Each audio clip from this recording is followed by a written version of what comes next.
बिस्मिल्लाहिर्रहमानिर्रहीम। अस्सलाम वालेकुम व्यूअर्स, सुंबल की किचन में आपको खुशामदीद कहती हूँ। आज मैं फिर आपकी खिदमत में हाजिर हुई हूँ आपके काम को आसान करने की रेसिपी, वो भी स्पेशल रमज़ान के हवाले से। और रमज़ान की महंगाई से भी बचेंगे, टाइम की भी बचत और पैसे की भी। तो आज मैं बना रही हूँ बेहतरीन सी टोमेटो प्यूरी। तो इसको बनाने से पहले आपसे हम्बल रिक्वेस्ट है कि मेरे चैनल को सब्सक्राइब कर दें और वीडियो को लाइक भी कर दें। तो चलिए इसको बनाना शुरू करते हैं। तो यहाँ पे मैंने ले लिए हैं 2.5 से 3 किलो के करीब मेरे पास यहाँ पे ये टमाटर हैं। और देखिए माशाल्लाह कितने खूबसूरत हैं और इनका कलर भी कितना खूबसूरत है।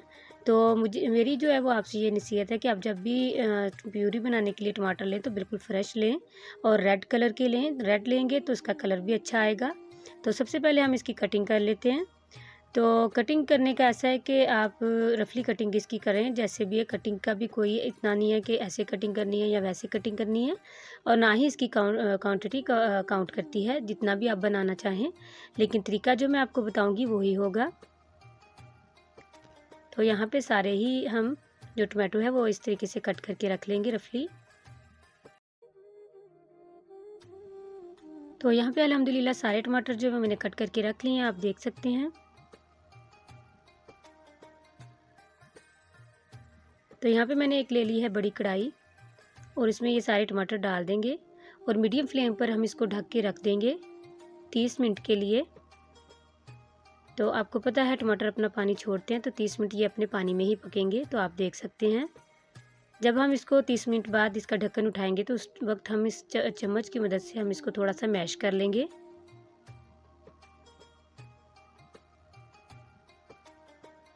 और इसको फिर कवर करके रख देंगे 15 मिनट के लिए।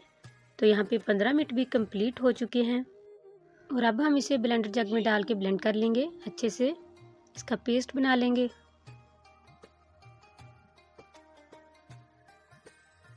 तो यहाँ पे अल्हम्दुलिल्लाह सारे टमाटरों की जो है वो मैंने पेस्ट बना ली है, आप देख सकते हैं। इसको दोबारा से कढ़ाई में ऐड कर देंगे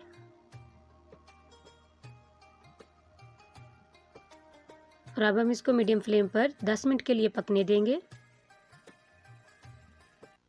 तो यहाँ पे 10 मिनट भी जो है वो कंप्लीट हो चुके हैं। तो आप देख सकते हैं ये गाढ़ा भी हो गया है। तो ऐसा ही थिकनेस हमें इसकी चाहिए थी। और अब इसमें सीक्रेट इंग्रेडिएंट ये डाल रही हूँ मैं, इसमें 1 टीस्पून टाटरी। ये इजीली किसी भी स्टोर से, किसी भी शॉपकीपर से आपको ये मिल जाएगी, किराने की दुकान से भी मिल जाएगी। इससे क्या होता है कि जो टमाटो प्यूरी है वो देर तक रहती है, 20 से 25 दिन या फिर 1 महीना ये आपकी ख़राब नहीं होगी। आपको इसको फ्रीज़ नहीं करना पड़ेगा। और अगर आपके पास स्टार्टर ही नहीं है तो आप पता है कि बाज़ार वाले सोडियम बेंजोएट जो है वो इसमें ऐसी चीज़ों में डालते हैं, उससे फिर चीज़ें ख़राब नहीं होती, तो आप वो भी डाल सकते हैं। तो जब हमने इसको किसी जार में डालना है या किसी बर्तन में तो वो बिल्कुल खुश्क होना चाहिए। यहाँ पे मैंने जो बोतल यूज़ की है वो ये बिल्कुल खुश्क है। और दूसरा ये कि अगर जब आपने इसको यूज़ करना है तो जिस चम्मच से आप इसको निकालेंगे वो चम्मच भी बिल्कुल ड्राई होना चाहिए। अगर आपने इसने अंदर गीला चम्मच यूज़ किया तो ये ख़राब हो सकती है। तो माशाल्लाह बहुत ही बेहतरीन किस्म की प्यूरी बन गई है ये। और जो बची थी वो मैंने इस डिब्बे में डाल दी है। और अब आपको रमज़ान में टमाटर छीलने, काटने और पेस्ट बनाने की झंझट जो है वो ख़त्म हो चुकी है। तो खूब खूब इबादत कीजिए और मुझे भी दुआओं में याद रखिएगा। इसी के साथ मैं इजाज़त चाहती हूँ, दुआओं में याद रखिएगा। मिलूँगी फिर एक नई और आसान रेसिपी के साथ। अल्लाह हाफ़िज़।